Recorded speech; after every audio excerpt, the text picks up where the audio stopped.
Welcome back to United TV. Once again, I'm joined on Monday Madness with G Wolf, who's been watching the Egypt versus Belgium game. How are you doing, G Wolf? Oh, yeah, not bad. Flipping. Bit boring, tell you the truth, that Egypt Belgium game, if I'm being honest, but it is what it is, I suppose. We saw our old striker Romelu Lukaku. Oh, what? Who, Yeah, trying to celebrate a goal where he didn't even score it. Sounds about right for Lukaku, don't it? it does. But did you hear the comments from his coach? His international coach said he was wildly over out of shape or something, Oh, which really? is also not a surprise for Lukaku. But there we go. That is Um, very true. Just to say a quick hello to a few guys and girls in the chat already. So we've got United Till I Die. Welcome to the chat. Hope you're well. We've got Pundit Katie as well, as always. Yo, KD. We've got Stephanie as well, Stephanie Griffiths, legend of the channel. What's up, Steph? How you doing? We've got Rich as well. Thanks, Rich, for your help on the thumbnails. I was having a bit of a nightmare with the thumbnails tonight. So thank you for stepping in. And so we've got lots of topics to cover tonight. So it's going to be a very thick and fast show with a few minutes on each topic. But as always, your comments will drive the chat as well. So please get your comments in. I want to hear your opinions on all these things we've got to talk about. But the first one, then, you won't be surprised to hear, is Matheus Fernandes related. So there's been a bit of movement on this one today, and reported by Jeremy Cross in the Mirror. He is saying that an opening bid is expected later this week from Manchester United. So United not in a rush to get this deal done. They're quite willing to play the long game on Fernandes. Meanwhile, West Ham reportedly need to sell this player before the end of the month to comply with some financial regulations in the Championship. So, G Wolf, thoughts, initial reactions to this bit of news?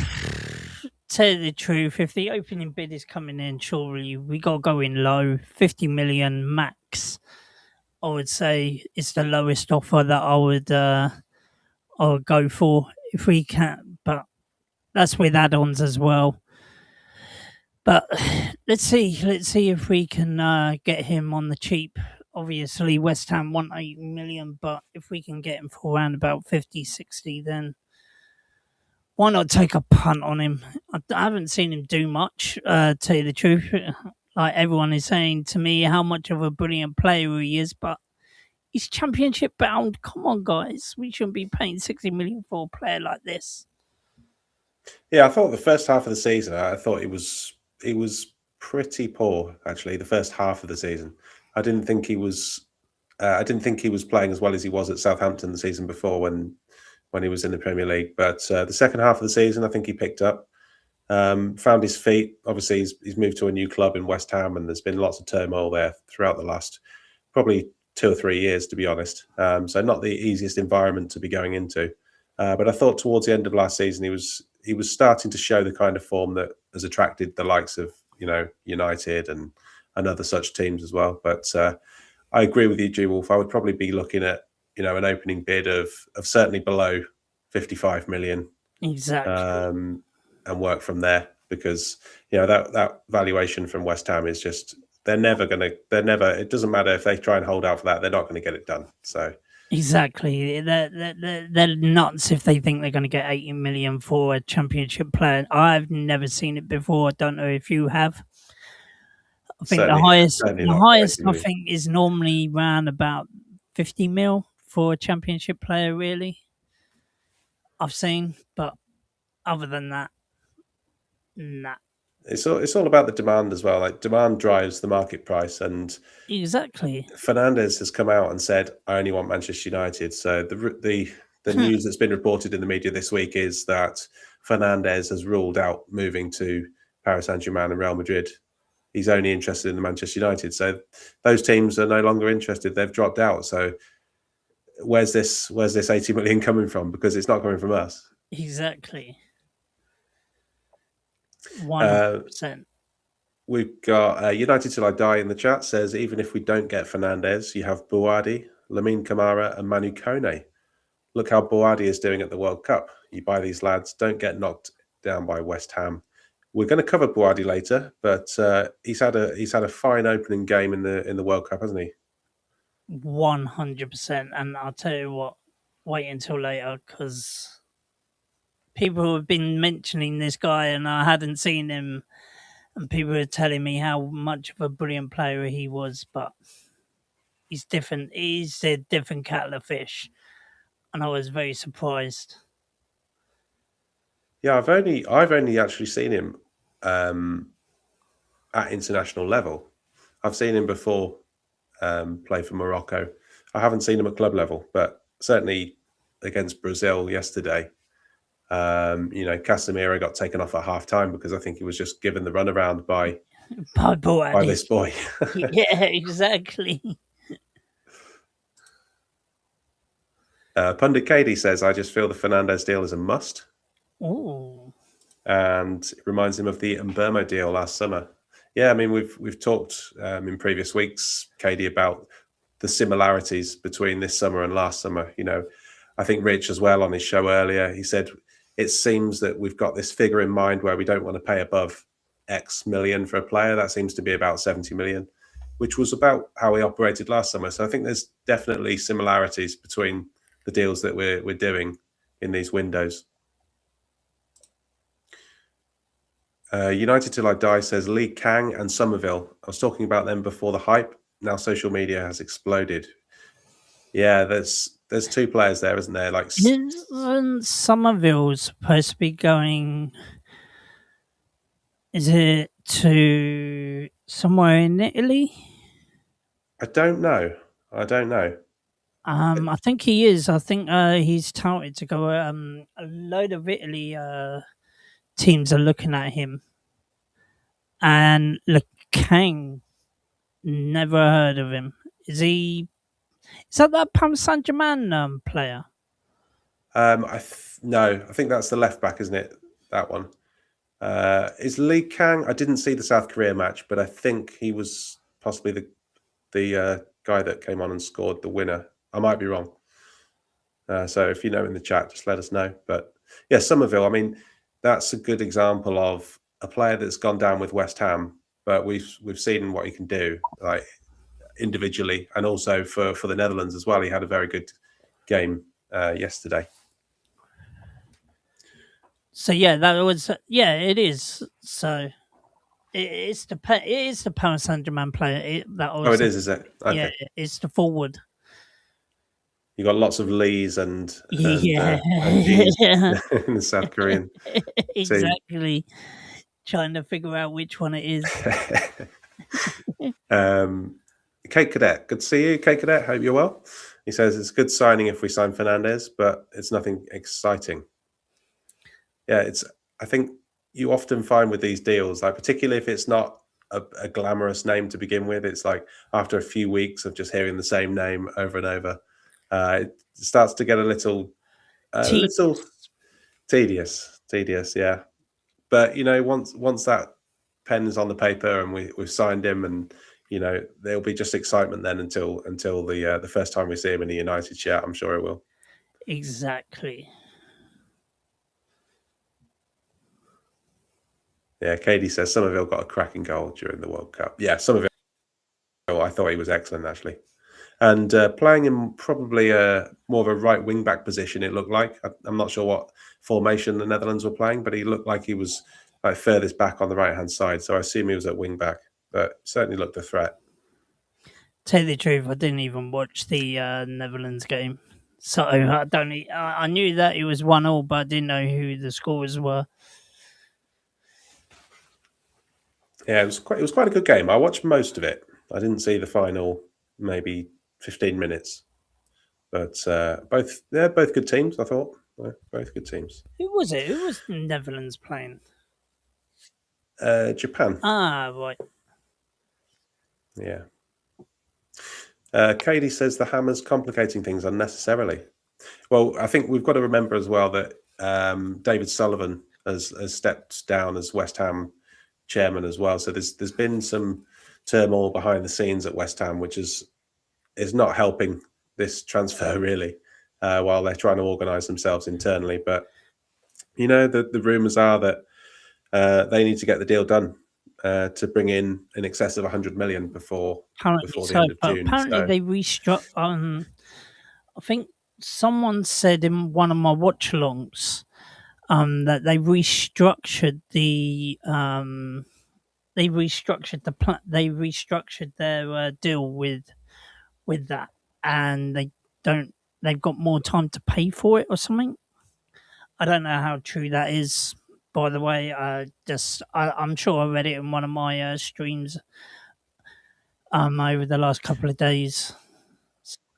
I have seen conflicting reports. I have seen reports that say otherwise. Yeah, that they've got longer than June, whereas some of the other outlets are saying June. So it's difficult to know which one to believe at the minute.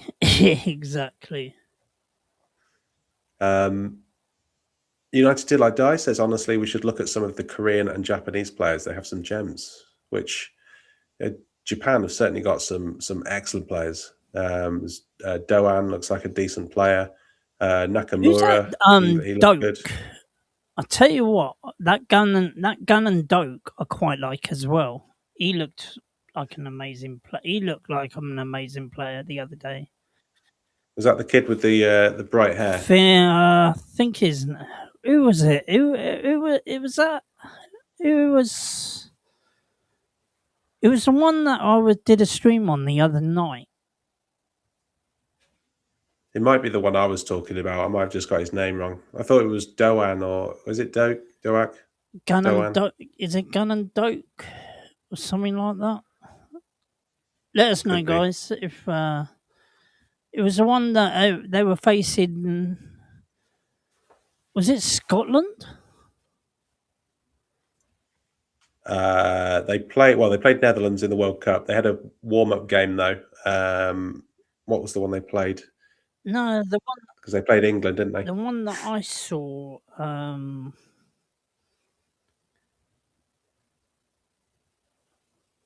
think it's.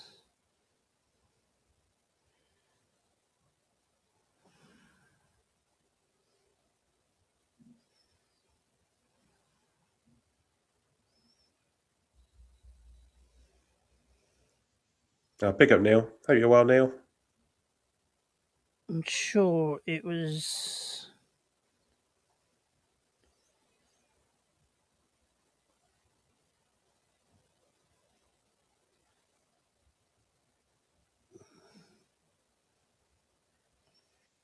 Red Times, hope you're well. He says, get Fernandes and Hall early so we can focus on BOUADDI and Diomande. Yeah, Gun and Doak for Scotland. Okay. He was absolutely amazing. He did really well for Scotland. I didn't see that match. Yeah, that was at 2 o'clock in the morning. At like 2 a.m. Watching the team I don't want to watch, especially at 2 a.m. Well, anyway, my daughter's here. She wants me for something, so I'm just going to have to go on mute for a minute. No worries. Welcome to the chat, Red Times. Hope you're well. We've got a shout from United Till I Die as well, who says Suzuki as a backup keeper would be a good shout. He looks a solid keeper. Do you know, he reminds me of Magnon from AC Milan. Yeah, he looks a very solid keeper. Pundit Cady says Diomande is a no-go area. I didn't see Diomande. Was he playing for the Ivory Coast, in which Ahmad scored the winner? Cracking goal. But yeah, as the news says, opening bid expected later this week. So what usually happens in these scenarios is we go in with a first bid, which is enough to kind of start the talks, but rarely accepted. I think we're going to go in for probably a second bid that will then be expected. That's my expectations of how this is going to go. So I think with that in mind, you're looking at time frames, maybe towards the end of next week where we see the second bid go in, I would think. no later than a week between bids. So this time, later next week, we could have more concrete news that Fernandes is about to sign, hopefully. Kate Cadet says, Jules, what's your take on the all or nothing? Are you excited, or is it a bad move? Actually, I've got a slide on this, Cake, so I'll hop across to that now. And here we go. So the news is, as you're aware, there's been a record fee agreed, which is supposedly in excess of 10 million for the All or Nothing documentary on Amazon Prime. So we've seen other teams that have done this already. I think the likes of did Spurs do it, Arsenal, Man City, and Sunderland. Although I think Sunderland might have been on Netflix. Filming will begin in pre-season, with the show offering viewers unprecedented access to the men's, women's, and academy players and staff in the Old Trafford dressing room. So this is, I think it's just how football's going, isn't it? It's an extra revenue stream for us, 10 million that we didn't have before. It's actually contrary to what the club have made noises about in the past, where they were quite set that they wouldn't do this kind of deal. And allow the behind the scenes access. But obviously, we've got the renovated Carrington now, and they're happy to show that off and start repaying some of that as well. So all in all, as a fan, I think it's a great thing because I want to see as much behind the scenes as I can. So for me, it's content and it's something that I'd be interested in. So if you look at it that way, I think it's a positive. You look at it in so much as the money that we're getting from it, I think that's a positive as well. I don't think there'll be anything on there that the club don't want you to see. I think it's going to be, heavily censored in that respect. So I think it's a win-win personally. But G-Wolf, yeah, I definitely think that this will be a win-win. Tell the truth, especially with United wanting to build a new stadium as well. I think this will add to it, behind the scenes of exactly what's going on. So hopefully, we get the all stage access pass for this all or nothing. I think the transparency around the club has improved massively since Ineos have come in. That's one thing. We just didn't know what went on behind the scenes at Old Trafford. It was all a bit of a mystery. And I have a feeling it's because a lot of it was chaotic and they didn't want to be seen. But, now there's a lot more transparency. You've got the Manchester United YouTube channel, which shows a monthly show behind the scenes. Usually it's at Carrington. And then that's really informative. I find it really interesting. And, it brings in extra viewers, people that are attracted to the club when they see all these bits and pieces. I mean, it's really interesting stuff if you're into your football or you're even remotely interested in Manchester United. So I'm all for it personally. Here. I think I'm all for it as well. Literally, well, they used to bring out videos, didn't they? United used to bring out their own bring out old videos and DVDs of stuff like this back in the day. So, tell you the truth, having it on Amazon now and just seeing them, it won't come out until the end of next year anyway. But in all fairness, that we get to see behind the scenes of what how the manager, people would say, oh, the manager is this, the manager's that. But tell you the truth, let's see what goes behind the scenes with Carrick. He might have some different views on how you might have different views afterwards. Yeah, hopefully you get to see a bit beyond what you see in a press conference, which is kind of limited, isn't it? Exactly. But what do you think, Cake? Good to get your view on that as well, and also all the other people in the chat as well. Are you for or against the All or Nothing documentary? Oh, Bicky Mickey, hope you're well.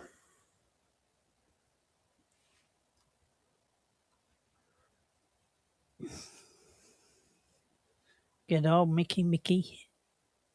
United Till I Die says Jules and G Wolf thoughts on the refinancing. Yeah, I saw that come up. I'm just trying to scroll down to it. 1 second. It's the one underneath.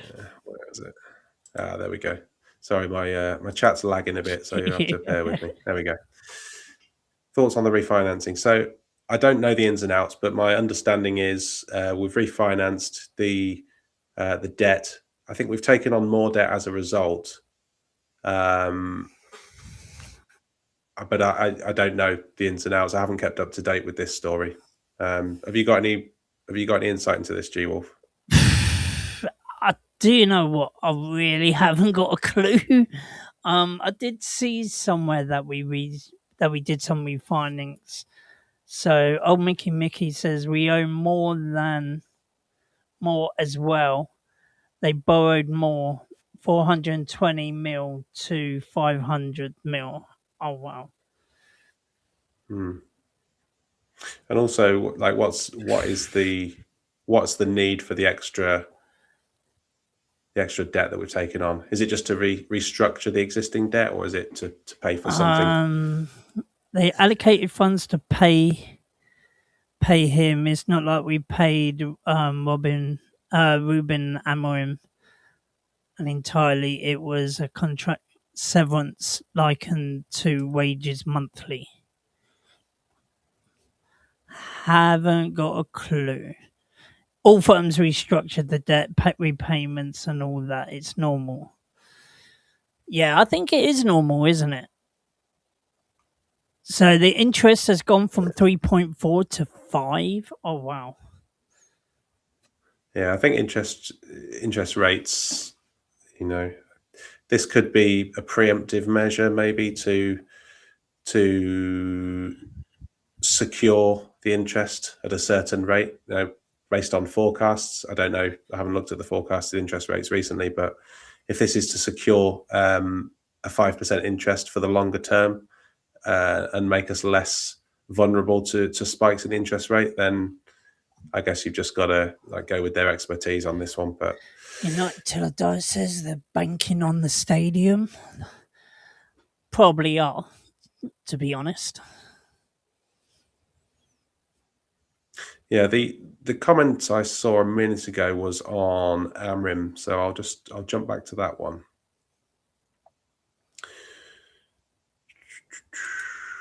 There was a few comments on this, so this is one of the stories as well today. So there's loads of different stories actually, but this one is Ruben Amorim is set to become the head coach of Milan, which will save us around 8 to 9 million in compensation, because the way it works is we were due to pay out the rest of his contract, but if he finds employment before that time, then at that time of the new employment, we're not obliged to pay that money. So this is a bit of extra money that perhaps we didn't see coming, which is a good thing. Exactly, brilliant thing that he's decided to go straight back into management and save us money. Said he doesn't want to have he said that he would give the compensation back. He has, by going signing for another club. So great to see.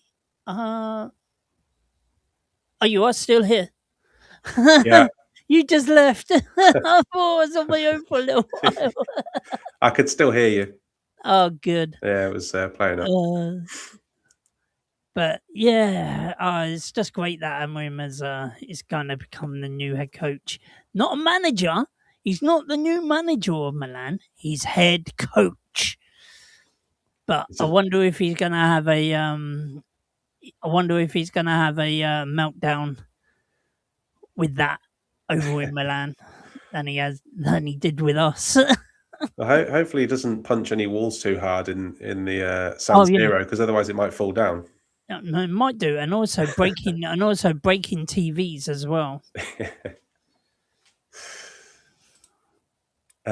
Cake says we don't want any negative press from it.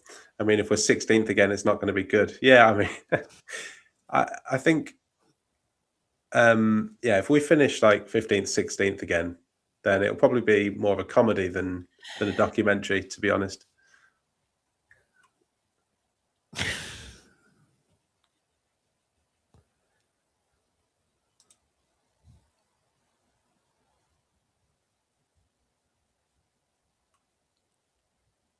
Just scrolling down the comments, I'm just catching up. Yeah.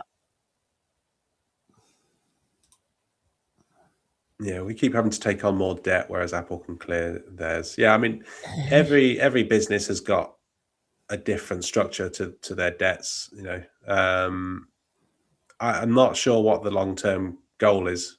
To be honest, that's the thing. That's the thing that's my overriding feeling is I don't know where they're going with the debt because I don't know the long term future of the ownership.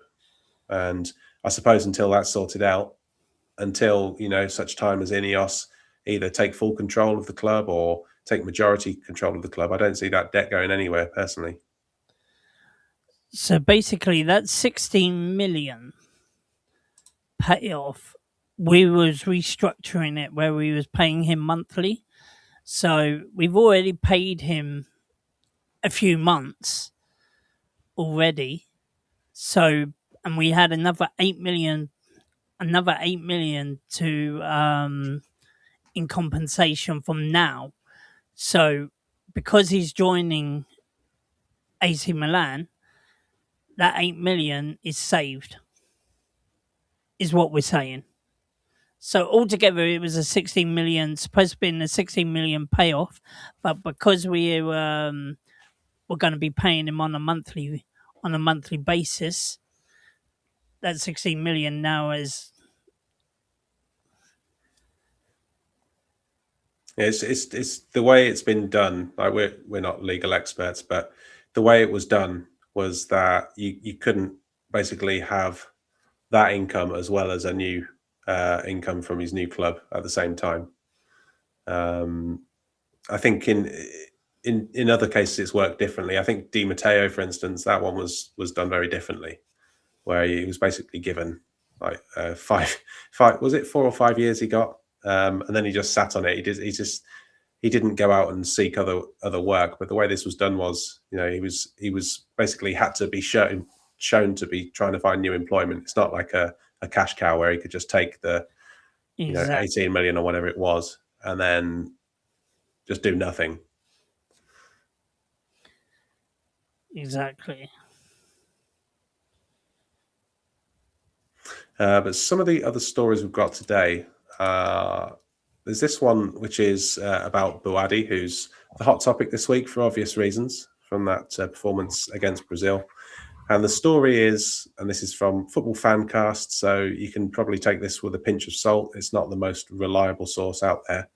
But the story is United are the first team to make club-to-club contact with Lille regarding Ayoub Bouyadi. So the story goes that other clubs have made contact with his representatives and offered terms, etc. But Manchester United are the first club to club contact. And the rumoured fee that it would take to sign this player is in the region of 70 million, supposedly. Pay it now, please. If you ever want to pay 70 to 80 million on a player, this is the player that we have got to go for. I tell you what, I was quite pleasantly surprised by this player. I hadn't heard much about him. I saw a few people in the comments banging on about this player and saying that we should definitely sign him. I was a bit skeptical, but I tell you what, after seeing him play against Brazil, I'm a fan of BOUADDI.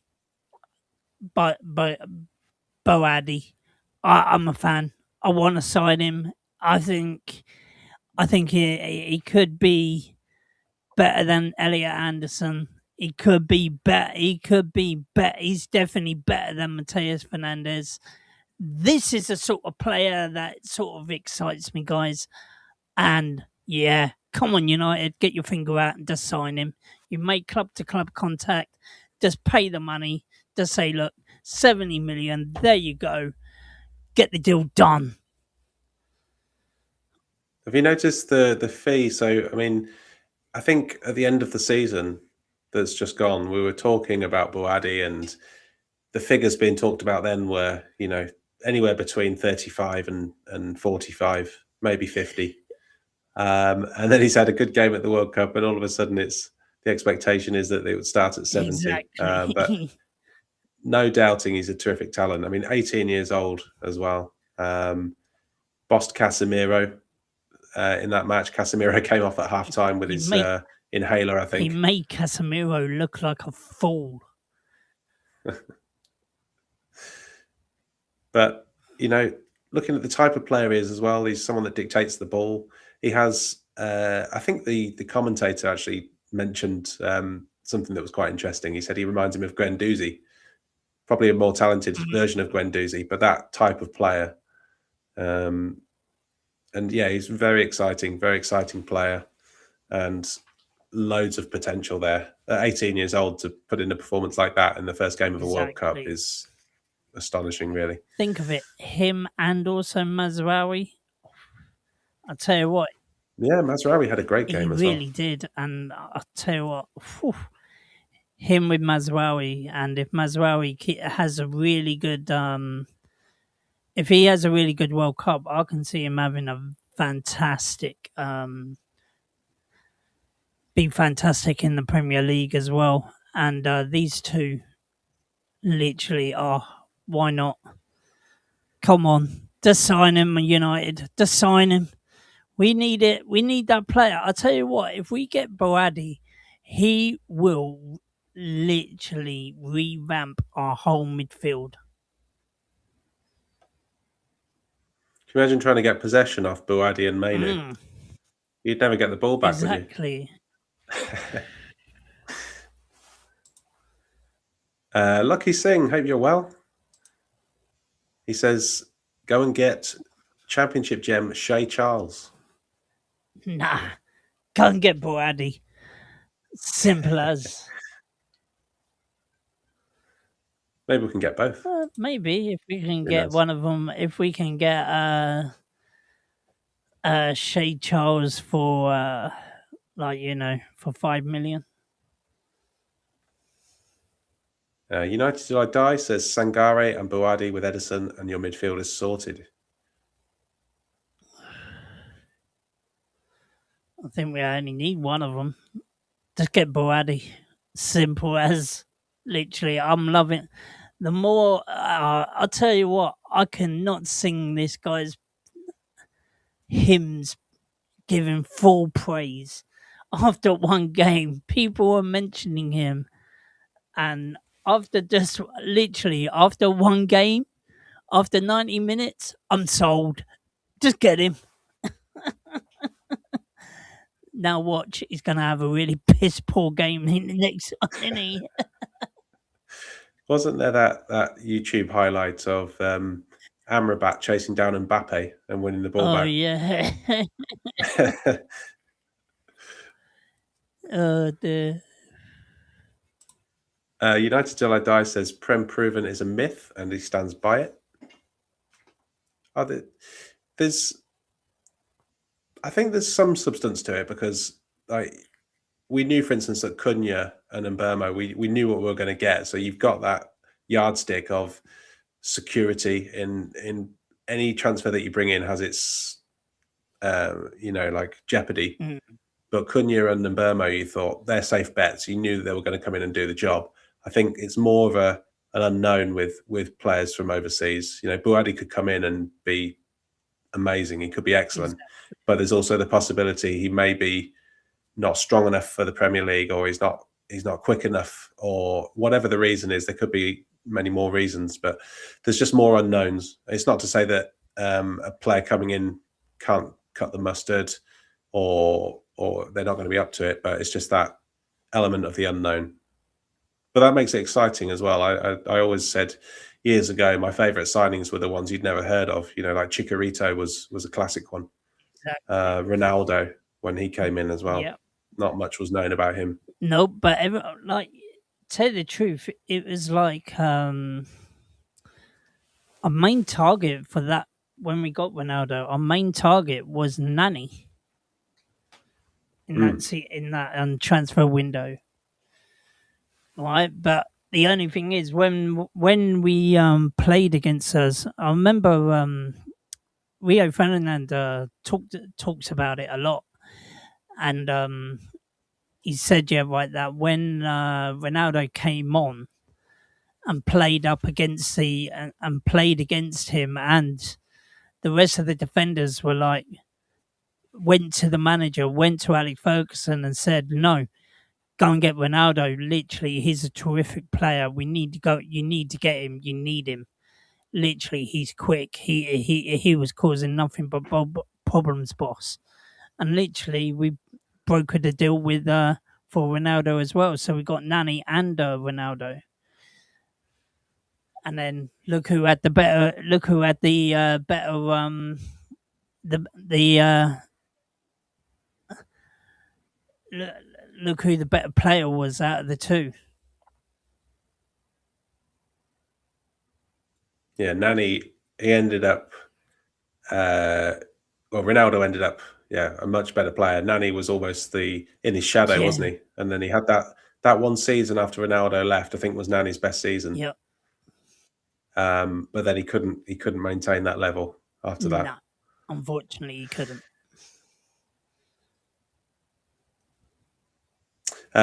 United Till I Die says most of the best players in the last 10 years have come from outside the Premier League. Most of the best managers have come from outside the Premier League.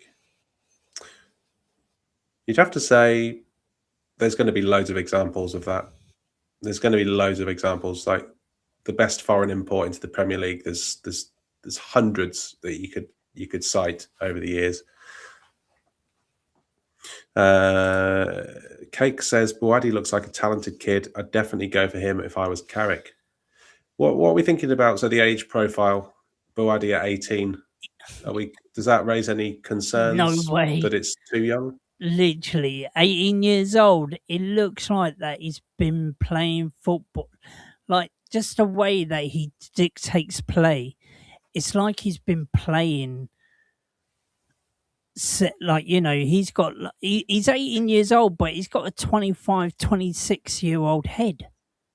You know what I mean? He's that good of a player. Literally, the way that he was dictating the play against Brazil was just unbelievable. Like, he knows where he wants the ball.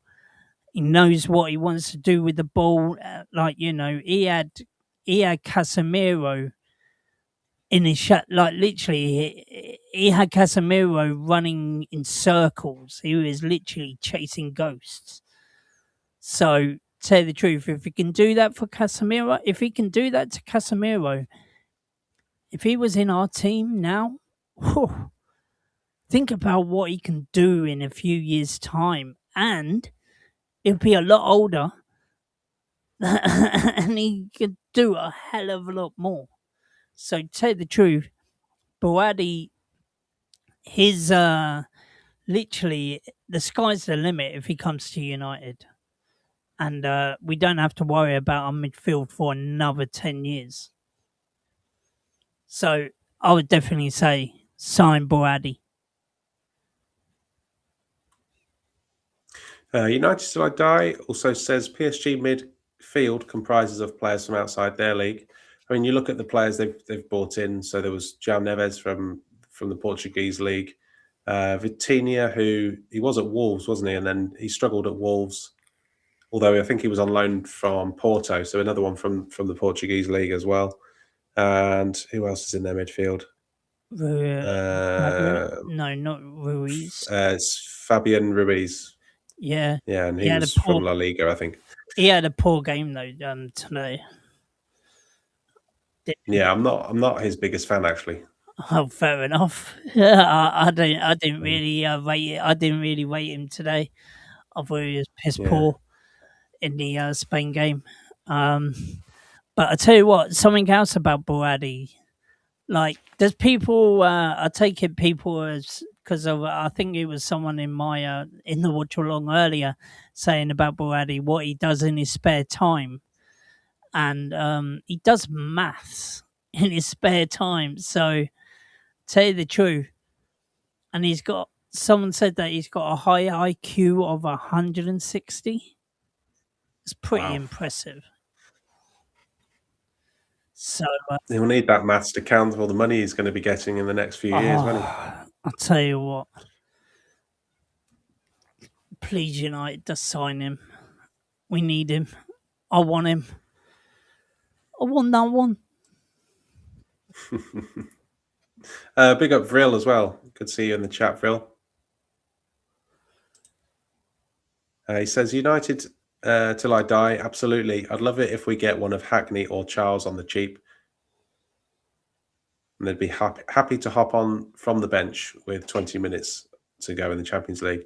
That's one thing I'm wary of is if we're bringing in three midfielders, you put those three midfielders with Mainu, and you've got four there, and there's only probably two spots in midfield, maybe three if we change to a three-man midfield.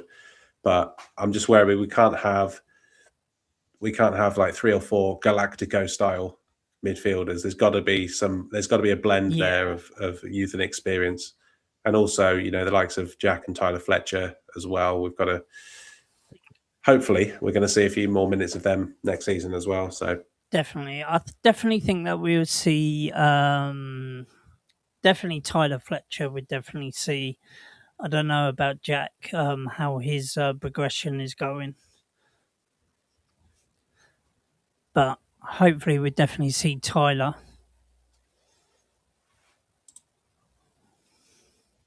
big up Genghis Khan.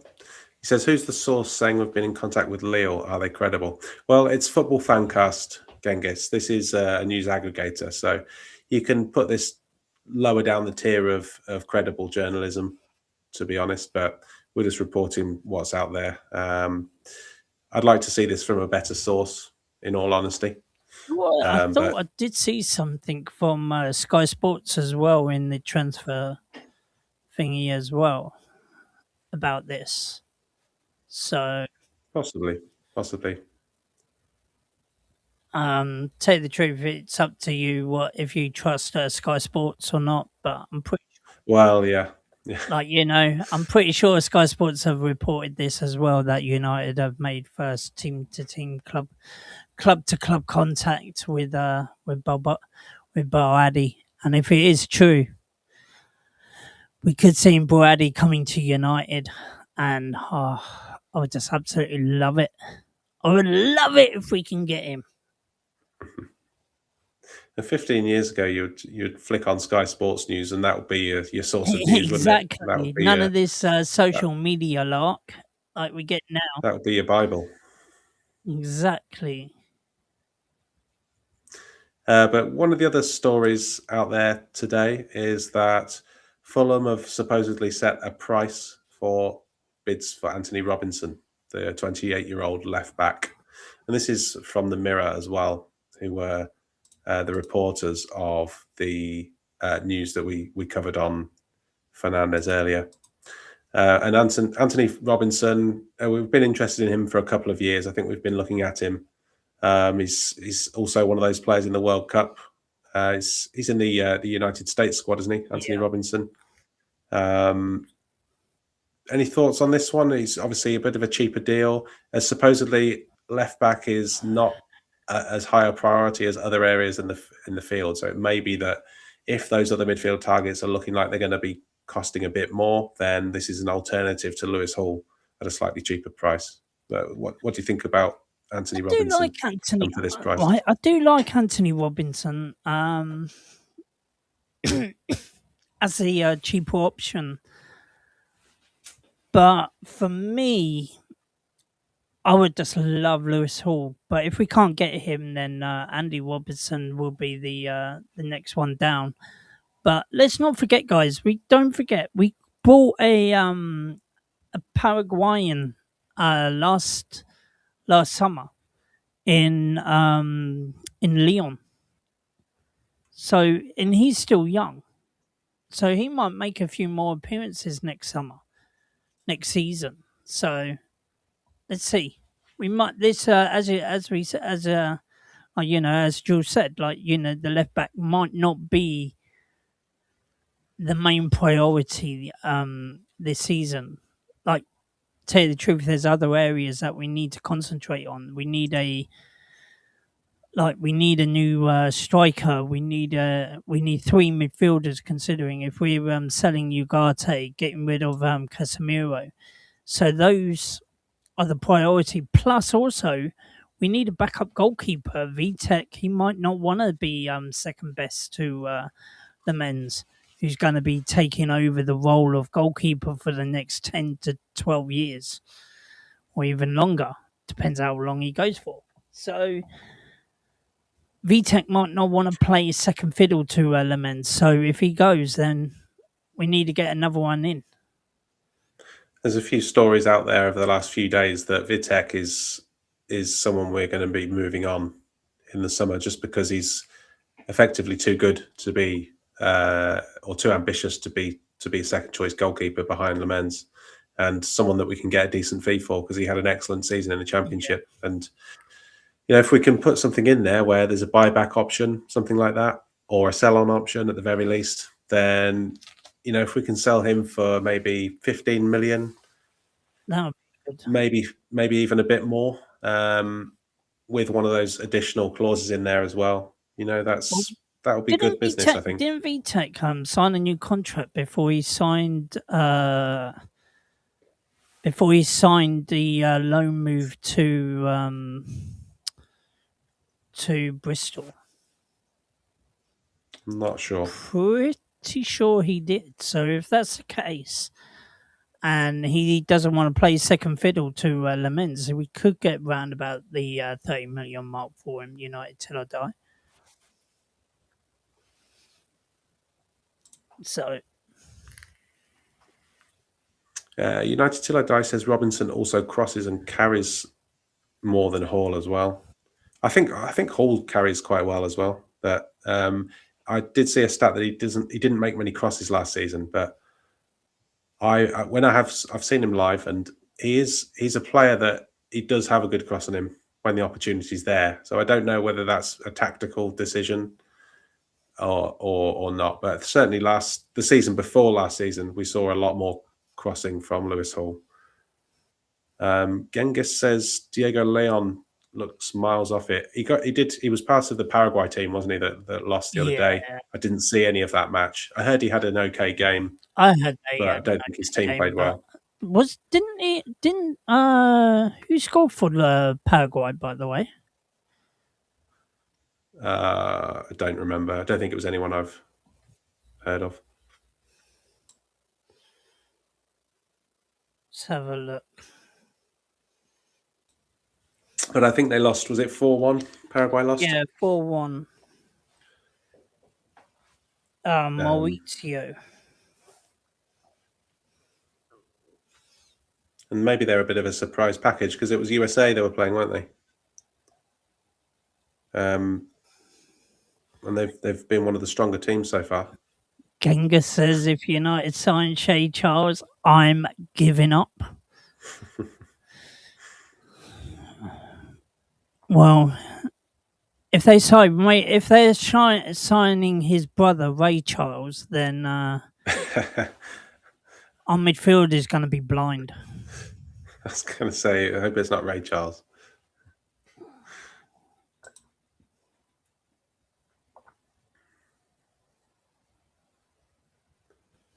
I see, KD. Thanks for tuning in.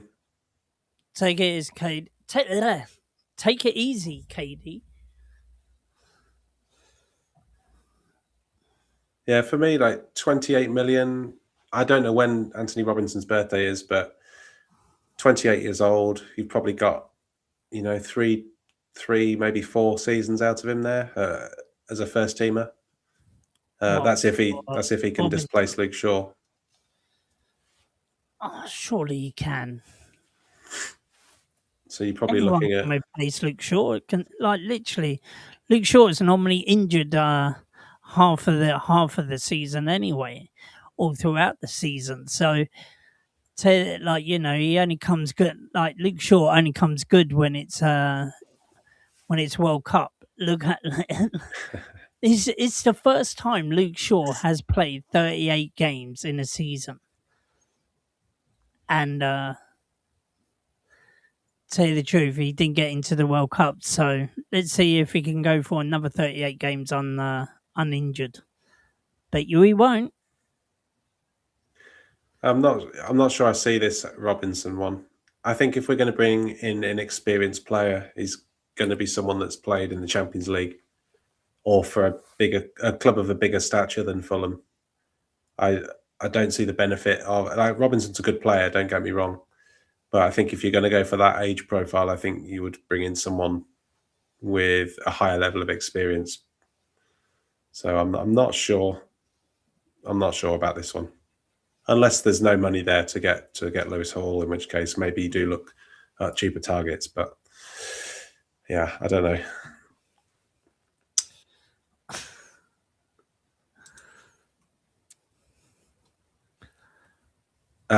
United Till I Die says Ryerson, Robinson. There are deals there, even Ram as well. Ryerson is another one, isn't he? Similar kind of age bracket, I think, but terrific goals and assists record this season in the Bundesliga.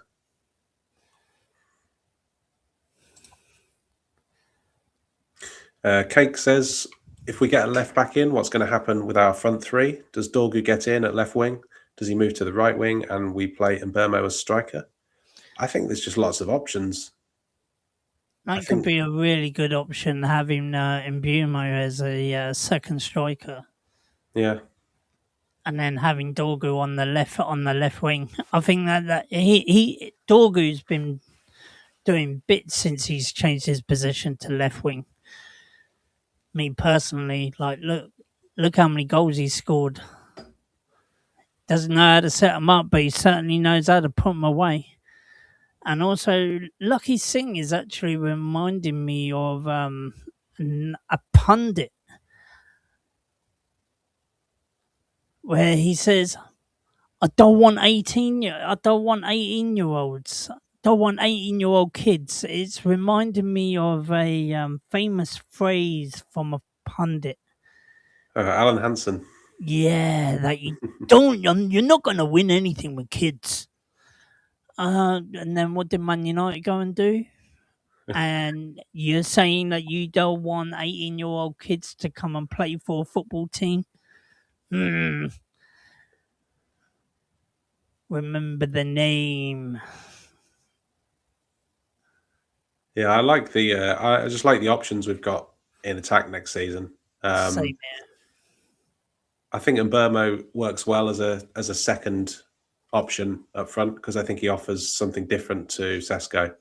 I think you need a bit of variety, but also you've got Cunha there as well. If you had to, you could put him there. I'm not really a fan of him playing up front. I know he's done the job before at Wolves and a couple of games at United, but I think you've got players there that can play on the left or the right. Dorgu and Mbermo as well. I think all the top teams have got these kind of players now in wide positions where they can pop up on the left or the right on any given day. You know, I look at someone like Trossard at Arsenal, and he's a classic example. He can play on the left or the right to equal ability, and he's an important player for them, even if he doesn't start every game. Exactly. United Till I Die says Jose has just bought Dumfries, so he was 30. Yeah, he's a terrific player for me, Dumfries. I think he was one of the top right backs out there, but just the age was just not on his side. But Real Madrid, obviously, they're bringing in players and they're not really looking at the age. They're just looking at who are the best players available. Exactly. I think, I don't know if he'll do well at Real Madrid, but I think he'll do better than Trent, who I think's wildly overrated personally.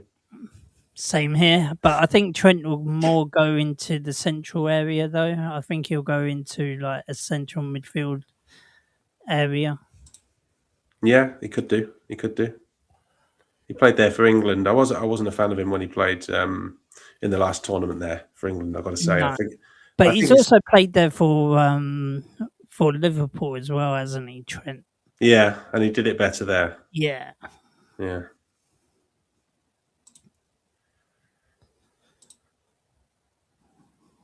Cake says, plus where's Rashford going to end up? That actually is a nice segue, Cake, because on our final slide, there's news that Carrick leaves the door open for Rashford to return.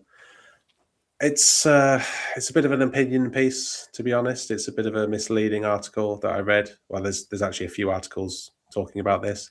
I think the timing is interesting because the 15th of June was the end of the agreement that we had in place with Barcelona, where they could sign Marcus Rashford for 26 million. So I think the timing is to coincide with that, which is today.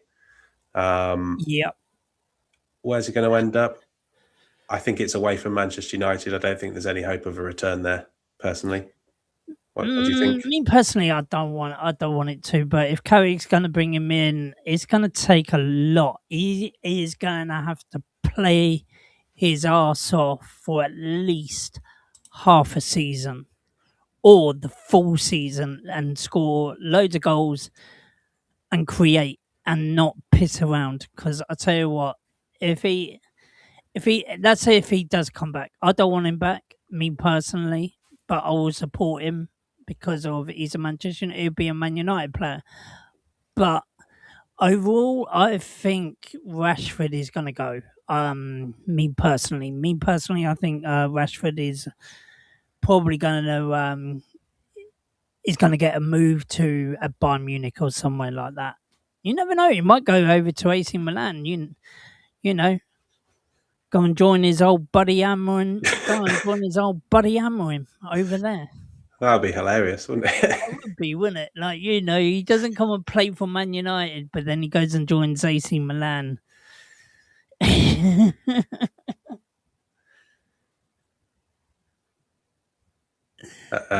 Genghis says, United till I die. We have experience already in Bruno, Cunha, and Burmo, Leacher, Shaw, Dallo, and Maguire. We're not short on experience. Exactly. Yeah, I mean, you've got a point, to be honest. There's some names there, isn't there? Bruno, captain of Manchester United. Cunha's been captain of Wolves, and Burmo, he's been around the block, international footballer. Leacher, he's a leader. Luke Shaw, he's been to European Championship finals, European club finals. Yep. Dallo, I think he's a leader as well, and Maguire, who's obviously captained England and Manchester United. So, yeah, I mean, With Dallo, tell you the truth, Dallo. Oh, don't get me started on Dallo. I don't like him. I want him out of I want him out of the club ASAP. If we can get rid of him this season, I would. But I don't think we will. As Katie says, smash a like and subscribe. That would be very, very welcomed if you could do that. It doesn't cost anything, so just drop a like if you can do before you leave today. And of course, if you're new, please subscribe. Just going down the chat here. Genghis also says, all in on young players. It's the United way, going back to Busby. Yeah, exactly. It's one of the differentiators, really. Manchester United bringing through the youth players. They're not all gonna break into the first team and stay there, but at least they get the opportunity. And I think that's been the way that Manchester United have operated when they've been at their best.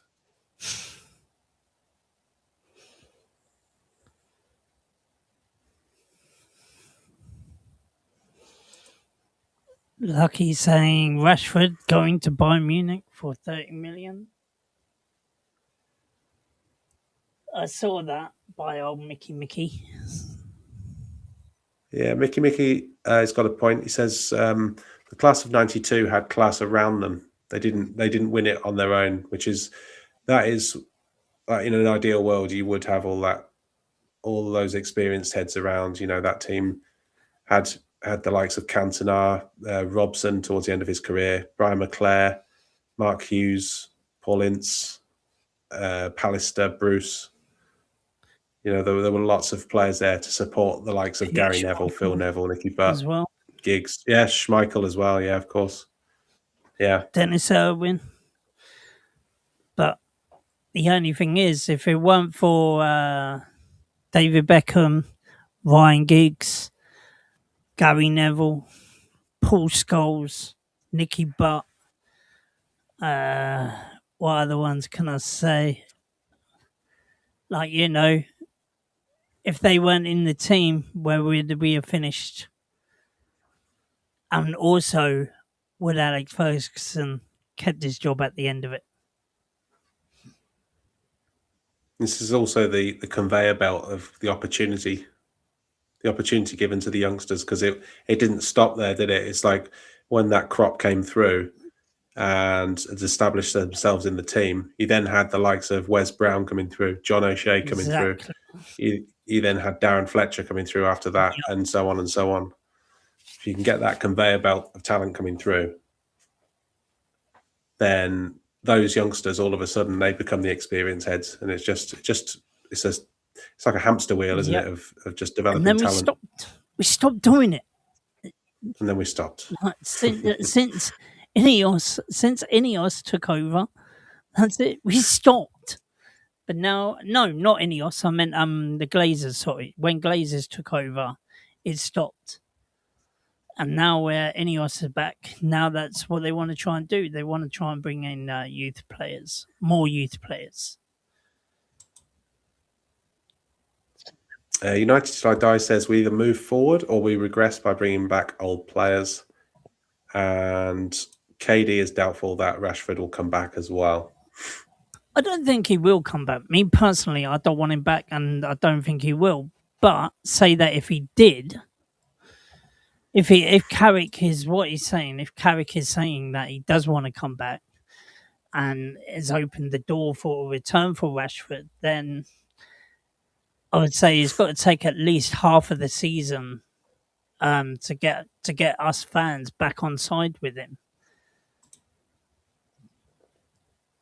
But see what happens. Yeah, I think Carrick and Rashford may well have had a meeting, but I think it's in the interest of both parties to make things look amicable. So with Manchester United, we want to make it look like there's an opportunity for Rashford. The door isn't closed. That strengthens our position because it lets other teams know that, well, if we don't get the offer that we want, then he can stay here. Whereas Marcus Rashford nailed his colours to the Barcelona mast. They've looked elsewhere, so that's gone. Yeah. But if he's willing to, if there's an opportunity that he could come back to Manchester United, then I think it makes it a stronger position for him as well, because it gives him options whenever he's looking for a move. So I think it is a win-win, but I don't believe it's going to actually happen. I don't think Rashford's going to come back. That's my feeling. Exactly, and that's my feeling as well. But that if he did come back, so this is the thing. I'm going to play a bit of a devil's advocate here. If he did come back, would you support him? Oh yeah, absolutely. If he's wearing the shirt, then I'll support him. But how long will it take for you to get over his antics? Well, I think the biggest one for me was his lack of tracking back in certain games. The Porto game was one where I think he scored in that game as well. Actually, he looked dangerous going forward, but he cost us badly in his lack of. I remember doing the watch along for that Porto game, and I think I said at the time, he was just jogging.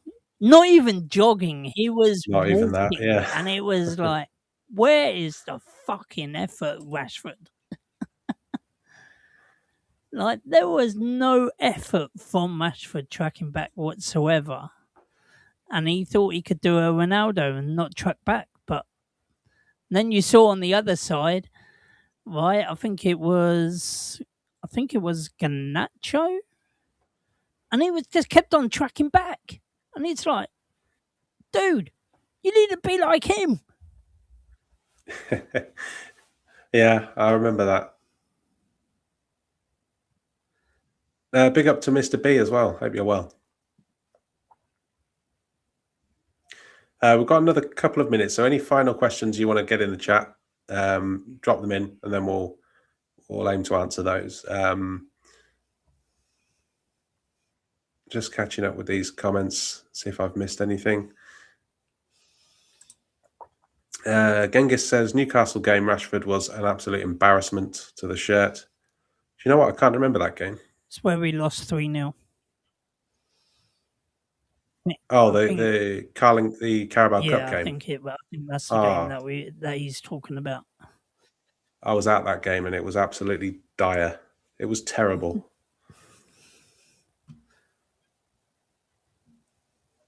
I was excited to see because Mason Mount was on the lineup, and I thought, oh, I can see Mason Mount play in the flesh and see actually is he a decent player or not? Yeah.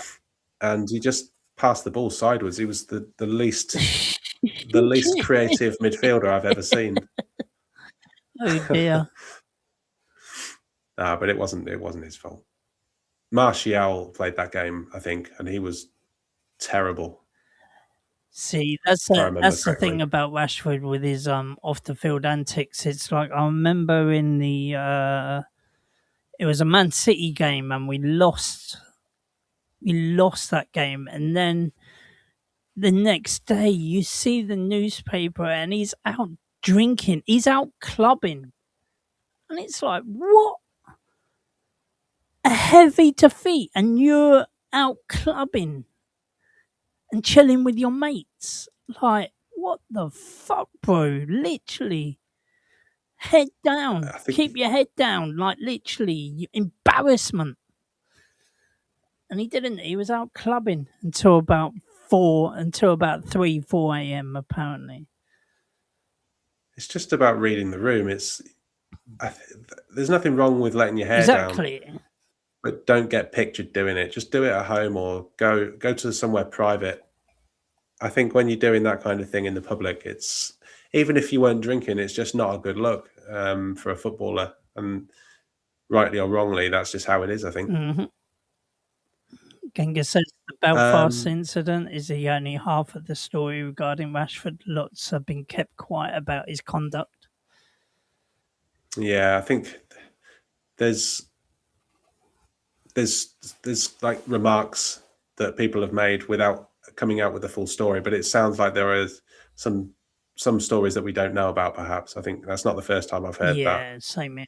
But it's all speculation, so I can't give any. It might be it might be all or nothing. We might see him come back for that. Exactly. Talk about his time at United. Might just have this one final question from Mr. B, which is: does anyone rate Pape Sarr? Nope. Is to your question? Hell no. I think he's had good games. He plays for Spurs, didn't he? And did he play for Crystal Palace before that? I think it was. Or is that another Sarr? No, Central midfield. I'm pretty sure he played for Palace. Yeah. I think you're right. I think he did play for Palace. Yeah, if it's the same one I'm thinking about, he's quite leggy. He's got long strides, like a long-legged midfielder, athletic. I can't say that I've watched him very closely, to be honest. But yeah, if you're in for him at Brentford, I mean, you're losing. What's the Scandinavian? I can't remember his name. The playmaker at Brentford. Oh, what? I think he's off, isn't he? Norgard? The number 8. No. What's his name? Is he Danish?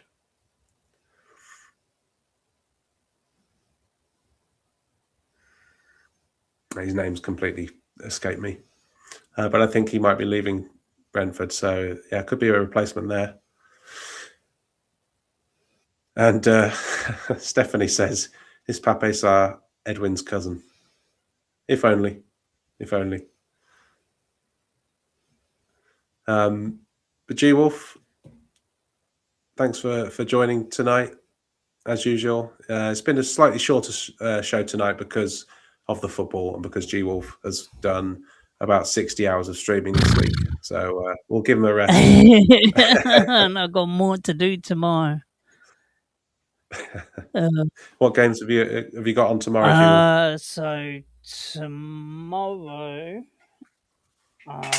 let me have a look again. I think it's the France game and the Norway game tomorrow. It'll be interesting to see those teams. I mean, Norway are dark horses for the competition. So France versus Senegal and Iraq versus Norway. And then on Wednesday, which is the important one, is I might be doing the Portugal versus Congo and the England versus Croatia. Will you have a drink of Mbongo with you while you're watching that? Drink of what? Mbongo. What's that? It's from the Congo. Do you remember the old bongos drink from the 90s? I've never heard of that, but I probably did. It's like blackcurrant. Sort of like a Black Russian. No, it's not alcoholic.